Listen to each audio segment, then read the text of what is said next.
வணக்கம். இது Tamil dialogue 2.0 Big Boss season 9ல் ஒரு முக்கியமான பஞ்சாயத்து சென்சிட்டிவான விஷயம். இந்த வாட்டர்மெலனை வந்து ஏற்கனவே ஜூஸ் போட்டார் விஜேஎஸ். தராதரம் அப்படின்லாம் பேசாத அப்படின்னு சொல்லிட்டு இந்த கண்டஸ்டன்ட் உள்ளே வர்றதுக்கு முன்னாடியே நம்ம சொல்லிகிட்டு இருந்தோம், இவர் வந்து ஒரு ஜாதி வெறி பிடிச்ச ஆள் அப்படின்னு சொல்லிட்டு. ஏற்கனவே இன்டர்வியூஸில் வந்து பார்த்திங்கன்னா அந்த ஆணவ கொலைக்கெல்லாம் முட்டு கொடுத்தெல்லாம் பேசியிருந்தார்ல.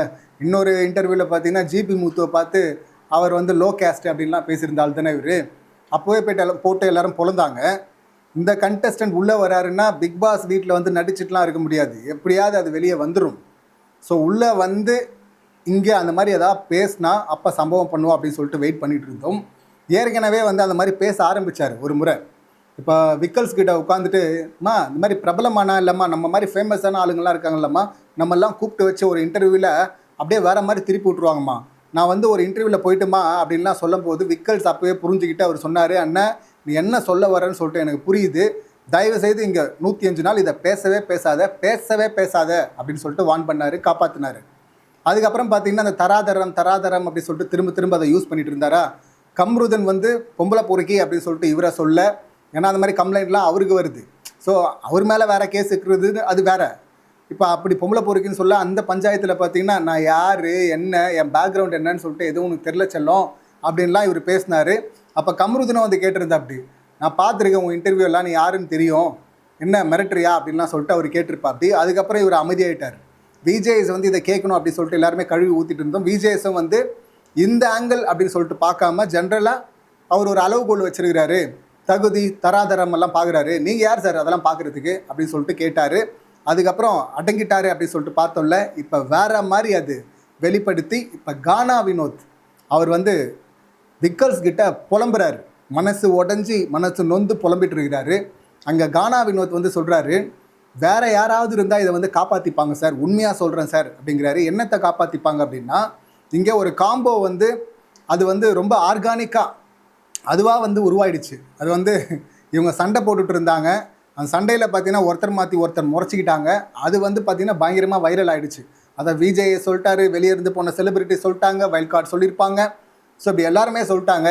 இப்போ தீபக் வந்து கிளம்புறதுக்கு முன்னாடி பிரியங்கா இருக்கிறாங்க, மஞ்சள் இருக்கிறாங்க, அப்போ அவரும் சொல்கிறாரு, இப்போ 2 பேரும் காம்போ ஒர்க் அவுட் ஆகுதில்ல, அப்படியே மாற்றி கொடுத்து அதை கொடுத்து தான் வாங்கணும், அதை பண்ணுங்களேன், நல்லா தானே இருக்குது அப்படின்னு சொல்லும்போது திவாகர் அதை ஏற்றுக்கல. அதை தான் அவர் சொல்கிறாரு, இங்கே கூட வந்து நம்ம வந்து பர்ஃபார்ம் பண்ணால் நல்லாயிருக்கும், ரீச் ஆகும், ஆனால் அவர் ஏற்றுக்க பண்ணுறாரு. ஒரு அவ்வளோ பெரிய செலிபிரிட்டி உள்ளே வந்து சொல்கிறாரு, அப்போவும் அவர் மனசு வந்து அதை ஏற்றுக்க மாட்டேங்குது சார். அவர் ப்ரெஸ்டேஜ் பார்க்குறாரு, ஏற்றத்தாழ்வு பார்க்குறாரு. ப்ரெஸ்டேஜ் அப்படிங்கிறது கூட அது கிளாஸ் அப்படின்னு சொல்லிட்டு அப்படி போயிடும், ஸ்டேட்டஸ் அப்படின்னு சொல்லிட்டு. இது வந்து பார்த்திங்கன்னா எங்கள் டிஸ்கிரிமினேஷன் லெவலில் போகுது. ஏற்றத்தாழ்வு அப்படிங்கிறது ஏற்றத்தாழ்வு பார்க்குறாரு சார். அவர் வந்து எப்படி சார் ஒரு கலைஞன் மனசுக்குள்ளே இப்படியெல்லாம் இருக்கலாமா சார், ஒரு கலைஞனா இது தப்பு இல்லை சார் அப்படின்னு சொல்லிட்டு சொல்ல வரவர் பார்த்திங்கன்னா ஒரு மனுஷனாவே இப்படி இருக்கக்கூடாதுல்ல சார், எல்லாம் ஒன்றா வந்தோம், ஒன்றா தானே சார் இருக்கிறோம், ஒன்றா பழகிறோம்ல சார், ஏன் சார் இப்படி பார்க்கணும் அப்படின்னு சொல்லும்போது விக்கல்ஸ் விக்ரம் அவரும் சொல்கிறாரு, புரியுது நீங்கள் என்ன சொல்கிறீங்கன்னு சொல்லிட்டு, எனக்கும் அது தெரியும், ஆனால் அதை இங்கே பேச முடியாது, ஸோ அதனால தான் யோசிக்கிறேன் அப்படிங்கிறாரு. வேறு எங்கே பேசுவீங்க விக்ரம், இதை இங்கே பேசலைன்னா வேறு என்ன பேசுவீங்க? இங்கே வந்து விக்கல்ஸ் நான் கட்டி எழுப்பின கோட்டை அப்படின்னு பேசுவீங்களா? ஸோ இது ஏற்கனவே திவாகரை காப்பாற்றினார், இப்போ இந்த இடத்துல வினோத் கிட்ட அதை பேச முடியாதீங்க அப்படிங்கிறாரு. இப்போ வினோத் வந்து சொல்கிறார், ஒரு படத்தில் வந்து இந்த மாதிரி ஒரு கேரக்டர் நடிக்க சொன்னால் பண்ண மாட்டாரா சார், இவர் முடியாதுன்னு வாரா.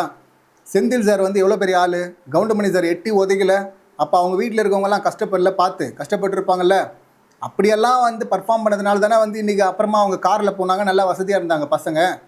ஸோ அதெல்லாம் பார்த்தாவது புரிய வேணாவா சார், இப்படி இந்த மாதிரி நினப்பில் இருக்கார் சார், அவர் மைண்ட் செட்டே ஒரு மாதிரி இருக்குது சார், தப்பாக இருக்குது சார் அப்படின்னு சொல்லிட்டு அங்கே புலம்பிட்டு இருக்கிறாரு.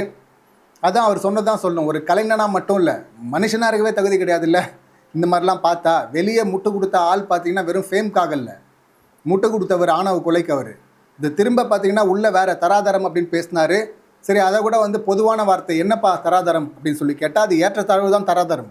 ஆனால் அவர் என்ன விளக்கம் கொடுத்தாரு, அன்பார்லிமெண்ட்ரி வேர்டு, நீ வா போ அப்படின்றாங்க, அதுதான் நான் தராதரம்னு சொல்கிறேன் அப்படின்னு சொல்லிட்டு அவர் தனி ஒரு டிக்ஷனரி வச்சுக்கிறார். சாண்ட்ராவை பார்த்து சொல்கிறாரு பேட் கேரக்டர் அப்படிங்கிறாரு. அவங்க வந்து கேட்குறாங்க, என்ன ஒரு பொண்ணை பார்த்து எப்படி நீ இப்படி சொல்வேன், என்னை பற்றி என்ன தெரியும் அப்படின்னு சொல்லிட்டு கேட்குறாங்க. அப்போ பார்த்தீங்கன்னா இவர் வந்து இவரை பார்த்து புரிஞ்சிக்காமல் அவங்க வந்து ஏதோ ஒன்று சொல்லிட்டாங்களாம். அந்த கிரிஞ்சின்னு சொன்னாங்கல்ல, பேர் வாட்டர் மெலான் பேர் வந்து கிரிஞ்சா எனக்கு தெரியுது உங்களுக்கு தோணலையான்னு கேட்டாங்கல்ல, அந்த பஞ்சாயத்துக்காக கேரக்டரே தப்பாக பேசுகிறேன். அப்படி கேட்டால் வந்து நான் கேரக்டர் நான் அப்படி சொல்ல, நான் அதை மீன் பண்ணல, நீங்கள் வந்து யோசிக்காமல் பேசுகிறீங்களா, நான் அதை தான் மீன் பண்ணுறேன் அப்படிங்கிறாரு. எல்லாத்துக்கும் பொதுவான ஒரு விஷயம் இருக்குது, அதுக்கு என்ன அர்த்தமோ அதுதான் அர்த்தம். இங்கே வந்து நான் இப்படி தான் பார்த்தேன், நான் இப்படி தான் சொன்னேன்னு சொல்லிட்டு தனியாக உருட்ட முடியாது. அது நார்மலாக வந்து படிப்பறிவு இல்லாத தற்குறி அப்படின்னா கூட பரவாயில்ல. இந்த ஆள் ஒரு வகையில் தற்குறியாக இருந்தாலும் அந்த ஆள் என்னவா சொல்லிக்கிறாரு, நான் வந்து டாக்டர் பிபிடி அப்படின்லாம் சொல்லிக்கிறார்ல, மற்றவங்களாம் அன்பார்லிமெண்ட்ரி வேர்டெலாம் யூஸ் பண்ணுறாங்க, நான் அப்படியெல்லாம் பண்ணுறது இல்லைங்கிறார்ல, தகுதி தராதரம்லாம் பேசுகிறார்ல. அப்போ அவருக்கு தெரிய வேணாவா இது என்ன அர்த்தம் அப்படின்னு? ஹேட்டுக்கு தான் என்ன அர்த்தம்னு தெரியாது, சரி அது இங்கிலீஷு ஓகே, தமிழில் தெரியணும்ல. தராதரம்ங்கிற வார்த்தையை வந்து சும்மாலாம் போகிற போக்கில் யூஸ் பண்ணல அப்படின்னு சொல்லிட்டு இப்போ தெரியுதா? நான் ஏற்கனவே அந்த பஞ்சாயத்து வரும்போதே சொன்னேன், அந்த ஆள் உண்மையாகவே இல்லை மனசில் எதுவுமே இல்லாமல் ஜஸ்ட்டு பேசியிருந்தார்னா திரும்ப அதை ரிப்பீட் பண்ண மாட்டார். ஆனால் உண்மையிலேயே அந்த ஜாதி வெறி சிந்தனை மனசில் இருந்துச்சுன்னா திரும்ப வேறு இடத்துல அதை ரிப்பீட் பண்ணுவார், வேறு மாதிரி பண்ணுவார். அப்போவே நம்ம சொன்னோமா? ஸோ இப்போ பண்ணியிருக்கிறார். அதை தான் இங்கே வந்துட்டு வினோத் வந்து புலம்பிட்டு இருக்காரு விக்கல்ஸ் கிட்ட. இப்போ இதுவும் எண்டு கிடையாது. இப்போ இதை விஜேஎஸ் கேட்க போகிறதில்ல, நிச்சயமாக கேட்க போகிறதில்ல, அது நமக்கு தெரியும். இந்த வாரம் அடுத்த வாரம் இது திரும்ப வேறு இடத்துல வரும். ஒரு இடத்துல ஒன்று ஆரம்பிச்சிருச்சுல, அது வேறு இடத்துல திரும்ப பார்த்தீங்கன்னா இன்னும் பெரிய லெவலில் போகும், அடுத்து பெரிய லெவலில் போகும். ஸோ பெரிய பஞ்சாயத்தில் வந்து சிக்க போகிறாரு இந்த வாட்டர் மெலான். விஜேஎஸ் போட்ட ஜூஸ்லாம் ஒன்றுமே இல்லை, அதுக்கப்புறம் போட போகிறோம் பாருங்கள் மக்கள்லாம் சேர்ந்து, அதுதான் பெரிய ஜூஸு. அதான் ஏற்கனவே வந்து சபரி வான் பண்ணியிருந்தார் ஒரு சுச்சுவேஷனில், பெண்கள்லாம் இங்கே தனித்தனியாக வந்து கம்ப்ளைண்ட் பண்ணுறாங்க, நீ பார்த்துன்னு போய் கட்டி பிடிக்கணுங்கிற, முத்தம் கொடுக்கணும் அப்படின்ற, அதெல்லாம் தப்பாக இருக்குது. தனித்தனியாக வந்து கம்ப்ளைண்ட் பண்ணுறாங்க, 4 பொண்ணுங்க சேர்ந்து கம்ப்ளைண்ட் பண்ணால் நீ காலி, உன் லைஃப் காலி, உன் கேரக்டர், நீ சேர்த்து வச்ச பேர் எல்லாமே காலி அப்படின்லாம் சொன்னார்ல. ஸோ அப்போ திருந்தலை. அதுக்கப்புறமா கம்ருதீன் அந்த பஞ்சாயத்தை எடுத்துகிட்டு வந்ததுனால நாங்கள்லாம் சேஃபாக தான் இருக்கோம் அப்படின்னு சொல்லிட்டு பெண்கள்லாம் அங்கே இருக்கிற சுபிக்ஷா உட்பட நாங்கள் பெண்களுக்கெல்லாம் பாதுகாப்பாக தான் இருக்கிறோம், ஒரு பிரச்சனையும் இல்லை அப்படின்னு அவங்க சொல்லிட்டாங்க. அந்த கேஸ் இன்னும் அப்படியே பெண்டிங்கில் இருக்குது, பொம்பளை பொறுக்கி அப்படிங்கிற கேஸு. இந்த கேஸு இப்போ புதுசாக இதுவும் நம்ம வந்து அங்கங்கே பட்டும் படாமல் வெளியே வந்துட்டு இருந்தது இல்லை. அங்கே ஃபஸ்ட்டு விக்கல்ஸ் காப்பாற்றினார், அடுத்து விஜேஎஸ் அதை வேறு மாதிரி அது அளவுகோல் வச்சுருக்கிறார் இவர் அப்படின்னு சொல்லிட்டு அப்படியே மேலோட்டமாக கண்டிச்சுட்டு போயிட்டார். இப்போ 3வது இப்போ சென்சிட்டிவான ஏரியாவுக்கு அது நகர்ந்துருக்கு. இப்போ இதை சும்மா அப்படியே கடந்தெல்லாம் போக முடியாது. இதை வந்து உடனே வந்து அவர் திவாகர் வந்து உச்சத்தில் இருக்கிறாரு, அவரை இறக்குறதுக்காக பிளான் பண்ணி பண்ணுறாங்க அப்படின்லாம் கிடையாது. வெளியே இருக்கும்போதே அவர் எப்படின்னு எல்லாருக்கும் தெரியும், ப்ரூஃப் இருக்குது, என்ன பேசியிருக்காரு அப்படின்னு சொல்லிட்டு ப்ரூஃப் இருக்குது. 1 இல்லை 2 சம்பவங்கள் இருக்குது. அப்போ உள்ளவும் அப்படி தானே பேசுவார், உள்ளே அப்படி பேச மாட்டார்னு எப்படி முட்டு கொடுக்க முடியும்? ஸோ இந்த இடத்துல இதுக்கு முன்னாடி பிக் பாஸ் பார்த்திராத வேறு ஒரு சென்சிட்டிவான ஏரியாக்குள்ளே இது நகர போகுது ஹெவியாக. ரொம்ப தப்பாக இருக்குது, போட்டு புழகணும். வாட்டர் மெலான் ஜூஸ் வந்து ஹெவியாக போடப்படும் அப்படின்னு தான் சொல்லணும். ரொம்ப தப்பாக இருக்குது. விஜேஎஸ் இன்டெரக்டாவது வார்னிங் கொடுத்துட்டாருன்னா அந்த கண்டஸ்டண்ட்டுக்கு நல்லது, வாட்டர் மெலானுக்கு நல்லது அப்படின்னு தான் சொல்லணும். கொடுக்குறாரா இல்லையா அப்படின்னு சொல்லிட்டு வெயிட் பண்ணி பார்ப்போம். இந்த சம்பவங்களை நீங்கள் எப்படி பார்க்குறீங்க, உங்கள் கருத்துக்கள் என்ன அப்படிங்கிறது கமெண்ட் பண்ணுங்கள்.